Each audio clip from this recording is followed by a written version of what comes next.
Baby দাদা, তোমার বৌদি আসছে এখান থেকে। কি যুগ এসেছে দেখো, ওপেন রাস্তার মধ্যে দাঁড়িয়ে হাঁক করছে। এদের বাবা মা কেন কিছু বলে না সেটাই বুঝতে পারি না। এটা যদি তোমার ফ্যামিলির কেউ হতো বা তোমার বোন হতো, তুমি কি করতে? আমার বোন হলে এখনই ওকে বোঝাতাম, চিন্তা নেই, আমার বোন এরকম করবে না। একটা কাজ করো, আমার সাথে চলো। কি করছো? দাঁড়াও না।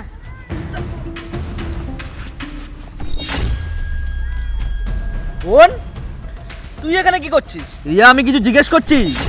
স্কুল ড্রেস পরে স্কুলের নাম করে তুই এখানে কি করছিস সেটা আগে তুই বল। আরে তোমার বোন বলবে কি করে? ও তো এসবই করে বেড়ায়, স্কুল কাট মেরে ওর বয়ফ্রেন্ডের সাথে ঘোরে। আমি এর আগেও তোমাকে বলেছিলাম, কিন্তু তুমি আমার কথা বিশ্বাস করনি। সেই জন্য আজকে আমি এই দড়িটার মধ্যে কাপড় লাগিয়ে রং লাগিয়ে দিয়েছিলাম, যাতে এটা ফলো করতে করতে আমি ওকে হাতে নাতে ধরতে পারি।